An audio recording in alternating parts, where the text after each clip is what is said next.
When the hospital elevator doors opened, I saw my husband hand in hand with a young woman who was 7 months pregnant.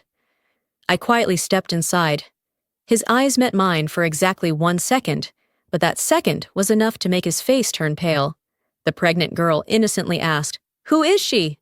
My husband didn't answer. He stayed silent, as if even breathing too hard would make his gentle, obedient wife of 8 years explode, and possibly burn everything inside this elevator. My name is Stephanie, 35 years old, a piano teacher in Boston. That afternoon, I was at Massachusetts General Hospital, not for a scheduled appointment or any special reason. I came because my mother-in-law had just been admitted to the internal medicine department due to a sudden drop in blood pressure. My father-in-law had tried calling my husband, Samuel, first. He called 3 times in a row, but got no answer. So he turned to call me instead, his voice full of panic. "Steph, can you go to the hospital first? I don't know where Samuel is." And so I left my piano class early, rushed to the hospital with the mindset of a daughter-in-law who always tried her best to take care of her husband's family. Even though in the past few months, Samuel had become increasingly distant in a way I couldn't explain. I headed to the elevator on the 7th floor to bring my mother-in-law a light meal and sign some additional admission papers, completely unaware that just seconds later, my world would collapse without warning. When the elevator doors opened, Samuel was inside, with a young pregnant woman. Her belly clearly showed she was 6 or 7 months along. Her hand was resting on the small of his back, in a way so intimate it left me frozen. He was holding a thick stack of documents, the logo of a gynecology clinic printed on the front page, and the way the two of them stood, natural, close, familiar, made me feel like I had just stumbled into an entirely different life belonging to my own husband. Samuel met my gaze for only 1 second, but that was enough for his face to turn pale. His lips trembled into silence, and his hand gripped the edge of the elevator as if he had just seen the most terrifying thing in his life. The pregnant girl, whom I would later learn was named Layla, innocently asked, "Who's that?" And that question pierced through me more deeply than any confession could. I stepped into the elevator anyway, standing just a few feet from them, my face calm as if I had no idea what was happening. Layla chatted freely about her ultrasound earlier that morning, about how the baby's kicking harder, while Samuel shook so badly he pressed the wrong floor button twice. The air in that small elevator was so heavy, I could hear the ragged breaths of my husband, the man who had ignored his own father's calls to accompany another woman to a gynecology clinic. When the doors opened on the 3rd floor, I simply stepped out. No confrontation, no screaming, no tears. I only looked back at him once, a glance that told him I had realized far more than he imagined. And in that very moment, as the elevator doors closed on Samuel's face, I knew that my visit to see my mother-in-law had only been fate's pretext. What I had truly witnessed wasn't her illness, but the rot spreading through my own marriage. I could still feel that icy chill when I walked into the house that night, where the familiar warm yellow light no longer offered any sense of safety. Samuel came in about 10 minutes after me, breathless like someone escaping an explosion. Before I could even hang up my coat, he rushed in with explanations, speaking so fast he almost choked on his own words. "You misunderstood. She's a client. I was just helping her with insurance paperwork." I turned to look at him, unnervingly calm, even to myself, and it was that very calmness that led him to believe I hadn't yet pieced together what I had seen in the elevator. Seeing that I didn't react harshly, he exhaled and began shifting blame in his usual way. "You're always too sensitive. And, why didn't you tell me earlier that Mom was in the hospital? I should have been the one to go see her." I stayed silent as Samuel constructed a new narrative, cast himself in the role of the responsible son, right after walking out of a gynecology clinic with a woman 6 or 7 months pregnant, when he hurriedly said he had to go see Mom right now to make up for it. I nodded and handed him the keys, letting him leave the house just minutes later. As soon as the door closed, I sat down at my desk, opened my laptop, and logged into iCloud, something he always assumed I paid no attention to.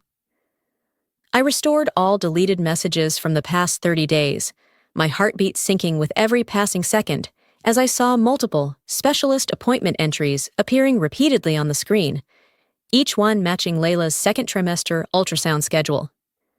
I then opened our bank statements, and the name Ariana Obstetrics Group showed up. Not once, but 4 times in the last 2 months. That was the exact clinic I had seen on the folder Samuel was holding in the elevator.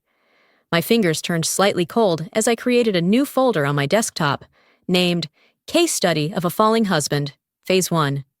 I dragged in every file, every screenshot, every receipt. When Samuel came back, his face showed relief, thinking the argument had been nipped in the bud. I asked only one simple question. "Is your mom okay?" He nodded, eyes hopeful, convinced everything had blown over. But I said nothing more. Just smiled faintly and returned to my desk, letting him completely misread my silence. He had no idea that in that very moment, when he exhaled, thinking he had survived a crisis, I had begun marking down the timeline, every hour, every day, every transaction, every trace he left behind. And he couldn't have imagined that my calm was not forgiveness, but the stillness before a storm he would never see coming. I knew that for the storm to be strong enough, I needed something even more important than emotion: the truth. The next morning, when Samuel left the house with an oddly relieved face, I immediately called Megan, my close friend, who worked in the billing department at Massachusetts General. Megan was the kind of woman who, the moment she heard me say, "Megan, I need your help, something big," would shut her office door without asking another question. I briefly told her about the elevator scene from the day before, and just 30 seconds later, Megan's voice dropped low. "Steph, I just pulled up the records, and Samuel is listed as the secondary insurance holder for a pregnant female patient. Are you sure you want to hear all of this?" I leaned back in my chair, my hands slightly trembling, though my voice was calm to the point of being frightening. "Tell me." Megan lowered her voice even further. "Only domestic partners can be added to an insurance plan under this category, and the activation date was 3 months ago, on your wedding anniversary." I closed my eyes, feeling like a thin string was slowly tightening around my throat. She continued reading the information on her screen. Her file explicitly states, "Partner accompanied every visit," which means every ultrasound, every blood test, every fetal heart check, Samuel was there. I didn't cry. I didn't scream. I simply opened my laptop and began downloading every hospital bill, every insurance page, every timestamp. I plugged in a USB drive and saved everything into the Phase 1 folder, locking it with a 16-character password. When I was on the 7th invoice, my phone buzzed. Samuel had texted me, exactly in the tone he always used before lying. "I have to work late tonight. Unexpected meeting." I stared at the message, then opened Layla's medical appointment schedule that Megan had sent me before logging out of the system. 2 lines overlapped like a cruel joke. 3rd trimester ultrasound, Friday afternoon, 3:30 p.m. I scrolled down another page. Layla's last 8 prenatal appointments all fell on the exact evenings Samuel claimed he had to be on business trips, or working late, or meeting a VIP client. 8 times, not a minute off. Not a single believable explanation. The scattered pieces from the last 2 months, deleted messages, strange invoices, the unfamiliar perfume on his shirts, began snapping into place. I added one final line to the timeline. Work trip equals prenatal appointment. And when that line appeared on my screen, I knew I had crossed into a new phase of my investigation. Not an intuition anymore, but the truth staring straight into my face under the cold white lights of the hospital where my mother-in-law still lay.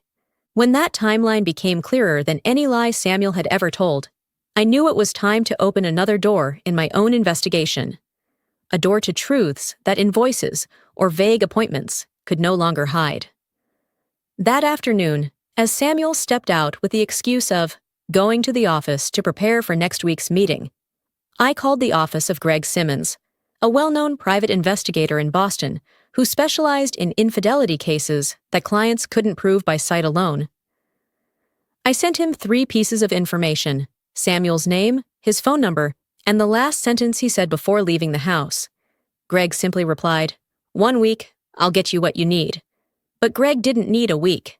3 days later, I received his first email, a photo of Samuel entering an apartment in Inman Square at 10:45 p.m., the exact night 3 months ago when he told me he had to meet an important client because that was the only time the guy was free. In the photo, Layla opened the door for Samuel, holding a half-finished fashion design board. The hallway light fell across their faces, not the light of client and agent, but of two people who had known each other long enough to be far beyond what words could hide. Greg didn't send one photo, he sent 3. In the second, taken 2 Saturdays ago, the same day Samuel said he was playing golf with colleagues, Samuel was carrying a Graco Snugride infant car seat, the type mothers often prepare a few weeks before giving birth. I stared at that seat, feeling as though my entire body had plunged into freezing water. I remembered clearly that afternoon. I had shaken out my coat on the balcony while watching him walk out of the house in a polo shirt, believing he was genuinely going to play golf. Instead, he was preparing for a child that wasn't mine. The third photo was taken a week ago. Samuel standing at the apartment door in Inman Square, pressing the doorbell 3 times, looking impatient, while Layla opened it slightly from inside, her hair in a loose bun, one hand on her belly, her face showing the exhaustion of late pregnancy. Greg also sent a short audio clip, Layla's voice speaking to someone on the phone. "If Jordan finds out, everything will blow up." Jordan. That name appeared like a new puzzle piece I never anticipated. Greg added, "Layla hasn't officially divorced her former fiancé. Seems like Samuel doesn't know that." I opened my laptop and created a new folder. Hidden Residence Layer, Phase 2.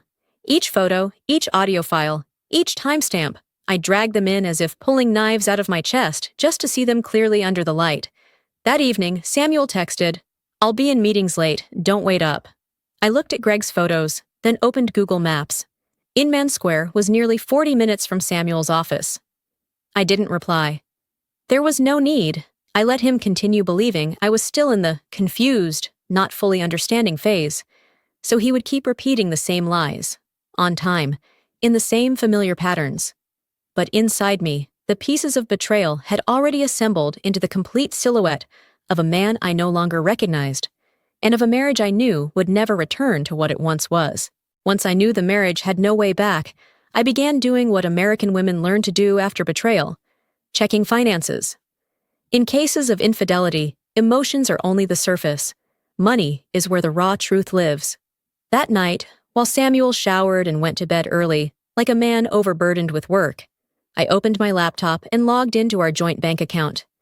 It took less than 2 minutes to realize something was wrong beyond belief. $8,450 withdrawn every month under Family Medical Miscellaneous, starting 3 months ago, the exact time Layla entered her second trimester. Not once, not twice, but with the consistency of a long-term loan payment. I scrolled down to view the detailed transactions. Maternal Fit Boston, a high-end prenatal care service. Prenatal Yoga Cambridge, offering specialized classes for women over 28 weeks, and 2 additional charges from a boutique baby gear store in Brookline. Each transaction was a slap to my face. Samuel wasn't just cheating, he was financially nurturing another life with our money. I moved on to check his insurance account, something he usually pretended I had no business touching. I had to dig up the old password he'd used 2 years ago, and once I logged in, I saw his insurance file had recently been modified. I opened the PDF and felt my entire body turn cold. Under beneficiary, where my name, Stephanie Miller Carter, should have been, it had been replaced with Layla Vance. Cold, clean, clear, no notice, no discussion. Only the silent actions of a man preparing a future with another woman. And that action officially constituted fraud under Massachusetts insurance law. I opened a new folder. Financial Fraud Layer, Phase 3. I dragged in the statements, the insurance documents, and the entire beneficiary edit history. To secure everything, I saved a second copy onto a USB, one I hid deep inside the bottom drawer of my piano bench, a place Samuel had never touched. Around 10 p.m., Samuel walked out of the bedroom, leaned on the doorframe, and spoke in a gentle voice that would convince any outsider he was the image of a devoted husband. "How about we take a trip to Vermont this weekend? Relax, talk things through. I want to fix things. That sentence, if he had said it a year ago, might have made me cry with love. But now, it sounded like someone trying to repair a rotting house by putting up a new curtain. I smiled, the exact smile he needed to believe I had softened. Relief washed over him. He stepped forward to hug me, saying he wanted a fresh start. He didn't realize that in his eyes I saw no remorse, only the panic of a man sensing a storm was coming, but not knowing from which direction. As for me, I returned to my laptop after he went to sleep, opened the forensic accounting spreadsheet I had been building with the precision of an actual financial analyst, and logged every transaction, every date. Samuel was happy because he thought I had forgiven him. And I was content because I knew I was close to the point where he would have no way left to escape. And I knew that to block every possible exit for him, I needed a kind of evidence Samuel couldn't deny. Proof that came from society itself, from people completely unrelated to us. The small details that cheating men always overlook, but which, when pieced together, form the sharpest blade. The next morning, while taking out the trash, I saw Mrs. Marlene, our neighbor who had lived across from us for 15 years, watering her plants in the front yard. She glanced at me and lowered her voice. "Steph, there were a few times when you were out. Samuel came home very late, wearing a strange perfume. Not your kind." Her voice was soft, but each word landed in my ears like a stone. Then she added that once, she saw him carrying a large Target bag, inside of which she noticed a box of prenatal vitamins, stretch mark cream, and a cream-colored baby blanket. Things that had never existed in my house, the home of a woman who wasn't pregnant. I thanked her and walked back inside, chilled by how frighteningly everything she said matched what I'd already gathered. But the strongest piece of evidence came from the last place I expected, my own piano class. That afternoon, in the parents' group chat, one of the moms sent a photo and asked, "Miss, is this the store, A Pea in the Pod, you once mentioned?" I opened the image. My hands trembled slightly, not because of the question, but because of what the photo showed. At the store's checkout counter, Samuel stood very close to Layla, close enough that their intimacy was visible, even through a phone screen. He leaned toward her, one hand lightly resting on her lower back, as if to shield her, or to create a private space for the two of them. The kind of touch a man only uses with a woman he's close to, never with a client.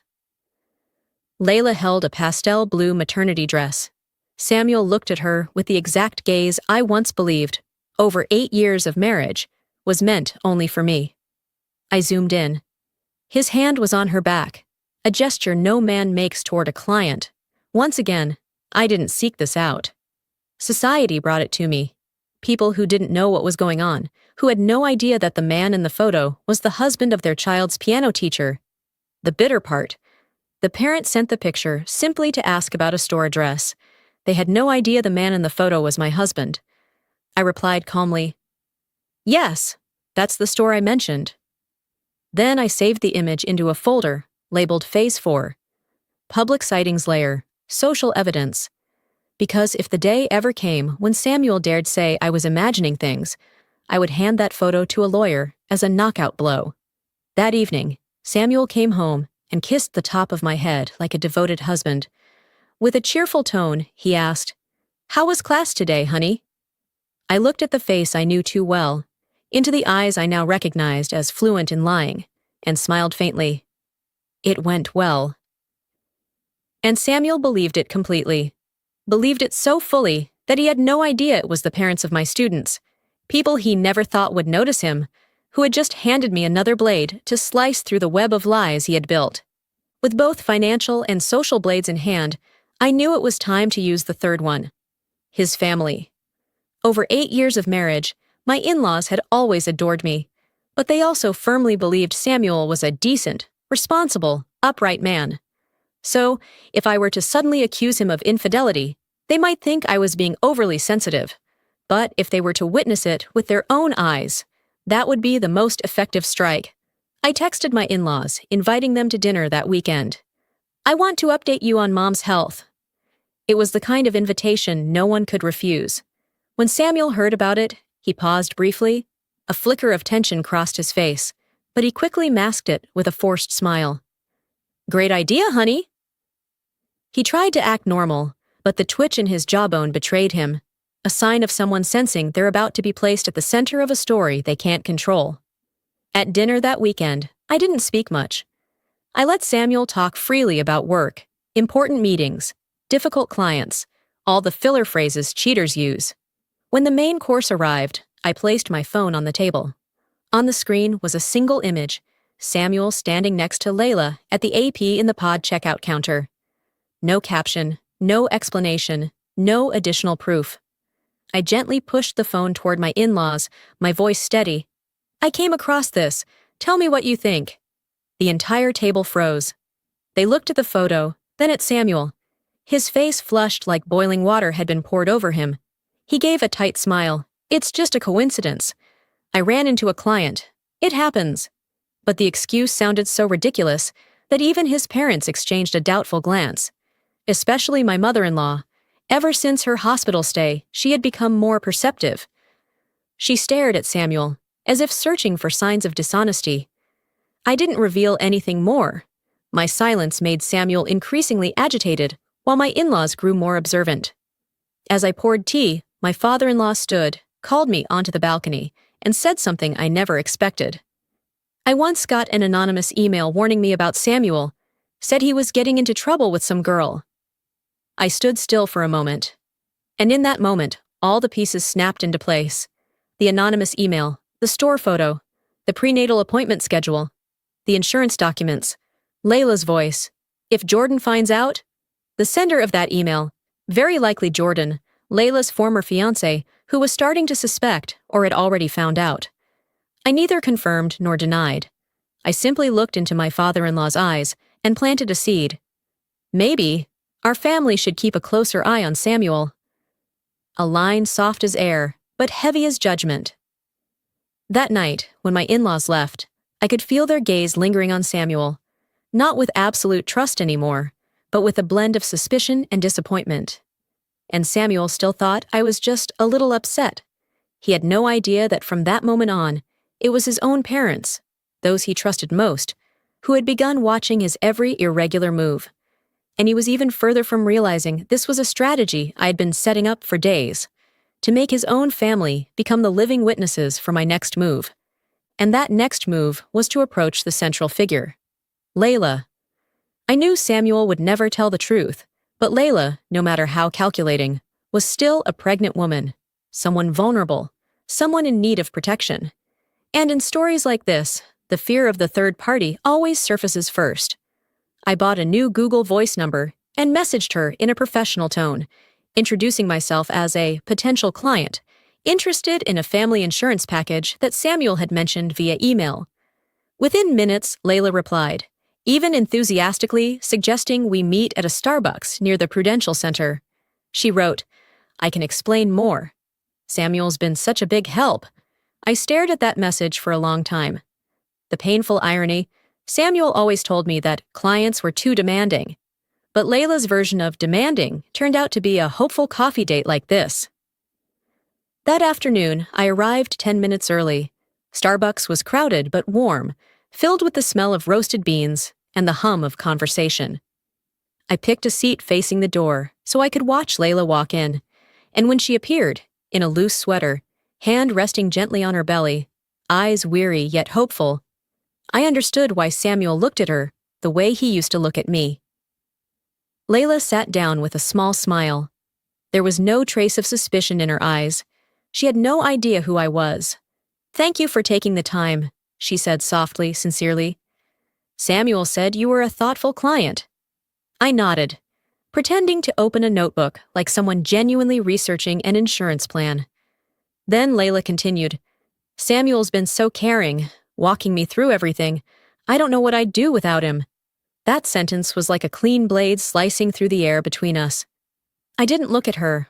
I looked at the latte in front of me and asked in a whisper, "Is he just your agent, or more than that?" Layla froze. Her facial muscles tensed. She clutched the hem of her sweater. "This is complicated," she said. That answer wasn't no. And I didn't need a yes. Her silence said enough. I studied her eyes and then asked the most important question a betrayed wife can ask, but I asked it with neutrality, no anger, no blame, just as if I were verifying insurance details. Is the baby Samuel's? Layla looked down, pressed her lips together. Her shoulders trembled slightly. A long silence followed, broken only by the sound of coffee beans grinding. Finally, she whispered, I don't know anything for sure anymore. A line that was part confession, part evasion, and part silent plea. And I understood something. This wasn't just an affair. It was secrecy, debt, deception, from many directions. Possibly even from Jordan. When the meeting ended, Layla stood up, thanked me, and said she hoped to finalize the plan soon. She had no idea that the woman she'd just confided in, the one she said Samuel cared so much about, was actually his wife. I left Starbucks in the icy Boston wind, but my mind was clearer than ever. Layla's vagueness, her uncertain gaze, and that phrase, don't know anything for sure anymore, were enough for me to understand that this pregnancy carried far more secrets than I had seen. Back home, I opened my laptop and created a new folder. Phase 5, the mistress layer. I saved our full conversation, the Google Voice recording, and every piece of information Layla had unknowingly revealed. And I knew I was getting very close to the final truth. I saved the entire conversation with Layla into Phase 5, and her silence about the baby's father sent a chill down my spine like an electric jolt. That night, I sat on the living room sofa, lit by a single warm lamp. Outside, the Boston wind howled, the window panes vibrating softly. And exactly at 8:42 p.m., the sound of a key turning in the lock echoed. Samuel walked in. His suit still carried the chill of the wind, his tie skewed, his face weary, like someone who had just run a marathon fueled by lies. We need to talk. I placed the insurance documents on the glass table. He froze like he'd been struck by ice. What is this? He stammered. I opened to the page with the red text, Beneficiary, Layla Vance, Domestic Partner, Samuel Hayes. You listed yourself as the insurer for a pregnant woman and removed my name from the file.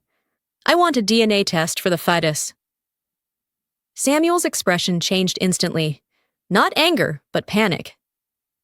You'll destroy my career if you do this. Do you even know what this could mean for me? He nearly shouted, his voice choked.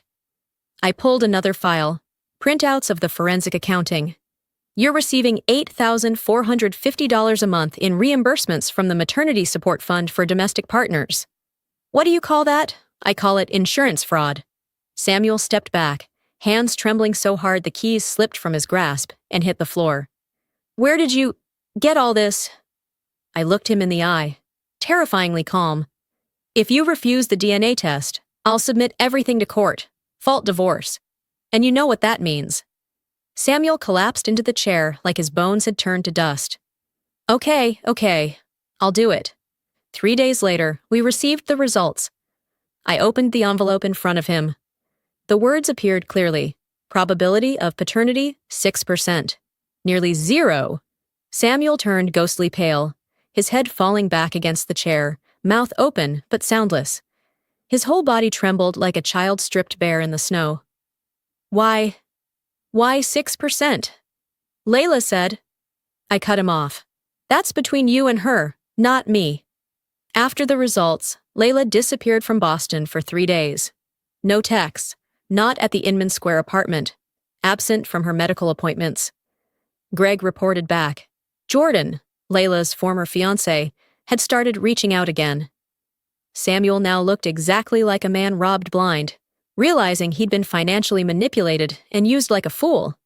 But to me, that didn't matter. Betrayal is still betrayal, no matter who deceived whom.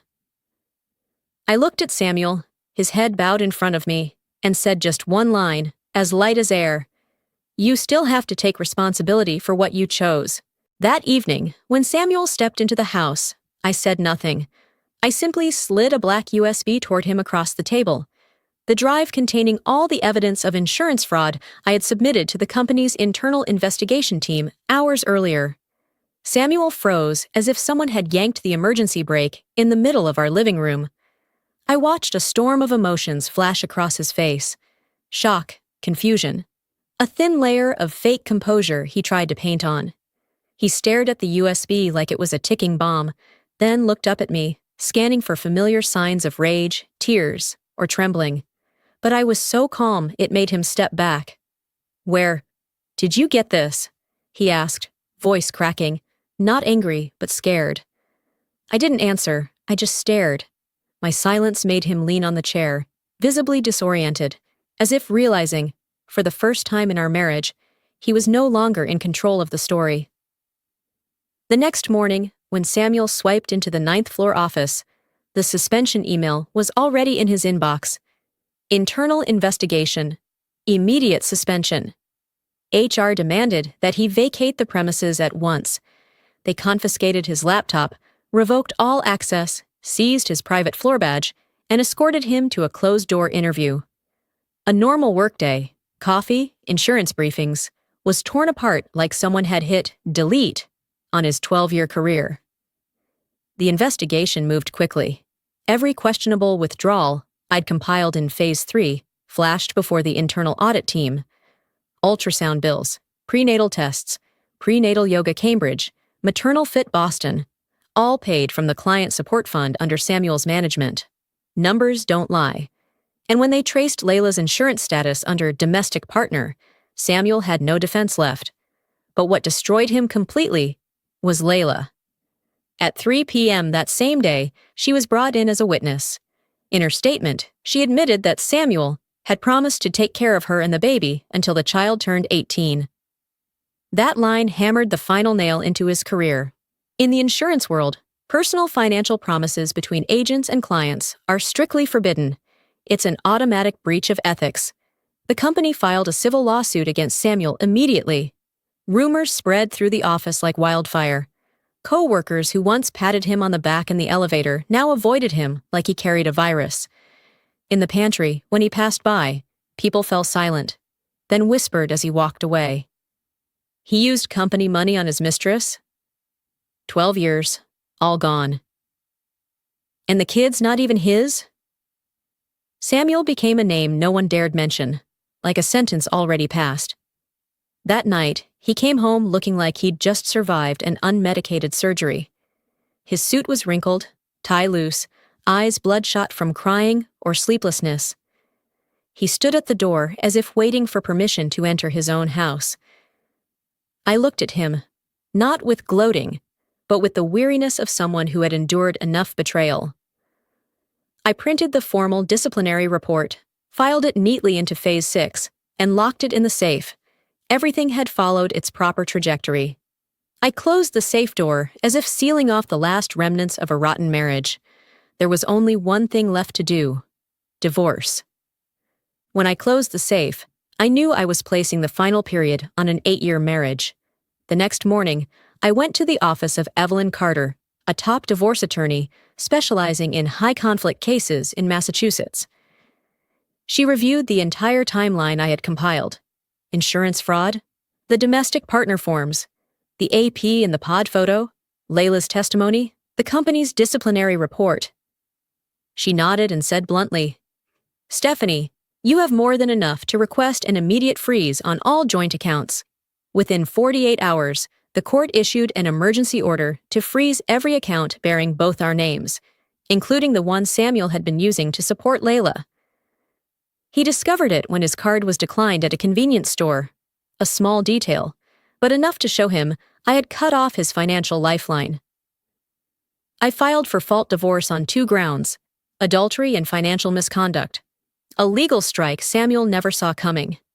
He called me nonstop for 3 days, begging to talk, to fix things, to not make this public. I didn't respond, because from now on, we would meet in court. 2 months later, our first hearing took place at Suffolk County Probate and Family Court. Before the judge, my lawyer presented every expense Samuel had made on Layla: ultrasounds, tests, rent, prenatal yoga. Samuel tried to argue it was just helping a friend in need, but Layla's sworn statement silenced the entire courtroom. The court ordered Samuel to repay every dollar spent on Layla, almost his entire hidden savings. Outside the courtroom, Samuel grabbed my arm, his eyes red, his voice trembling like a child. "Stephanie, please, can't we settle this privately? I don't want to lose everything." I looked at him for a long time, then replied with one sentence. "You destroyed everything yourself." No shouting, no emotion, just the truth. 2 weeks later, the second hearing addressed asset division. Under Massachusetts' equitable distribution law, the judge awarded me a larger share due to Samuel's financial misconduct. Our shared house was ordered sold, and the proceeds split per court ruling. Samuel kept his head down the entire hearing. He looked 10 years older. On the day I received the final court order, I packed my belongings. A few suitcases of clothes, the white orchid my mother-in-law once gifted me, and the piano sheets I had written over 8 years of marriage. I closed the door. Not loudly, but firmly. No final look, no turning back. Because the only thing left in that house were lies that had rotted with time. As I stepped off the porch, the late afternoon Boston sun fell across my face, warm, clear, and free. I had officially closed the book on an 8-year marriage. Just 1 week later, I moved into a temporary apartment in the Seaport district, where glass towers reflected sunlight onto the sea, like a quiet reminder that life could begin again from the smallest of things. The apartment was small, the furniture rented, but every morning I opened the window to look out at the harbor, where the waves lapped gently against the hulls and seagulls wheeled overhead, oblivious to the wreckage human hearts carry. There, in the sea breeze and morning light, I felt myself slowly coming back to life. I began teaching piano online, something I had always wanted to do but never dared to while living with Samuel, when every decision had to fit his schedule and standards. For the first time in years, I earned an income entirely my own. I bought a set of small key lights, propped my phone on a tripod, tested camera angles, and filmed my first lesson. Just a simple video, but when my first student signed up, I burst into tears, not from sadness, but from the realization that I had finally stepped out of the shadow of dependency. Friends and family came to visit, bringing flowers, food, and long, heartfelt hugs. No one looked at me with pity anymore. They looked at me with respect, the kind of respect given to a woman who walked away from a crumbling marriage without losing her kindness. Some of my old piano students' parents sent messages. "Are you okay? We're always here if you need anything." I read each line with a lightness in my heart. Every day, I rebuilt my life piece by piece, changed my phone number, updated my address, bought small things that made me smile, signed up for yoga classes nearby, and allowed myself to rest, without guilt. On some evenings, I stood on the balcony, watching the seaport lights reflect on the water, and realized that what I had lost over the years wasn't just a husband, it was myself. And then, in the autumn sunset, with the sea wind lifting my hair, I felt the future no longer as a darkened door, but as something glowing, slowly but surely, right before me. I felt the future brightening before me, and just as it did, news of Samuel began reaching me, like the late waves of a storm already past. After 6 weeks of suspension, the company issued its final decision. Samuel was officially terminated for ethical misconduct, financial abuse, and insurance fraud. The email was forwarded to me by a former colleague of his, not out of gossip, but because they wanted me to know the truth had finally been acknowledged for what it was. Samuel then faced a civil investigation launched by the company itself, holding him accountable for the damage he caused during his time supporting Layla. The money he thought he could hide under the label of client welfare became hard evidence, forcing him to pay, not just financially, but with his career and the reputation he had once held with such arrogant invincibility. Then, I heard Layla had given birth, a healthy baby, but the DNA results confirmed what Samuel never wanted to believe. The child was Jordan's. Jordan returned, not for love, but out of responsibility for a child who carried his blood. Layla decided to leave Boston and move to New York to start over, leaving behind the chaos she had created, and now had to bear. As for Samuel, he stayed in Boston, alone in an empty house, without money, without a career, and with no one left to blame. Those who once saw him as the star of the insurance floor now kept their distance. Friends quietly deleted his number. His bank accounts were frozen, his credit cards restricted, and lawyer bills kept arriving like steady reminders that every choice has a cost. I didn't feel joy. I didn't feel vindicated. Only a quiet sense, like watching snow fall on a doorstep in the early morning, white, cold, but entirely natural. Samuel was paying the price, and I simply watched from a distance, no more, no less. This wasn't revenge, it was justice. I watched Samuel pay the price in silence, not with happiness or sorrow, but with the sense that justice had returned to its rightful place. And then, on an early winter evening, as I was revising lesson plans for my online piano class, I received an email from a woman I didn't know. She wrote a long message, sharing how her husband had been having an affair with a coworker, lying to her for 3 years, and she didn't know where to begin to save herself. She said she'd heard my story from a friend, and she wanted to know how I had made it through.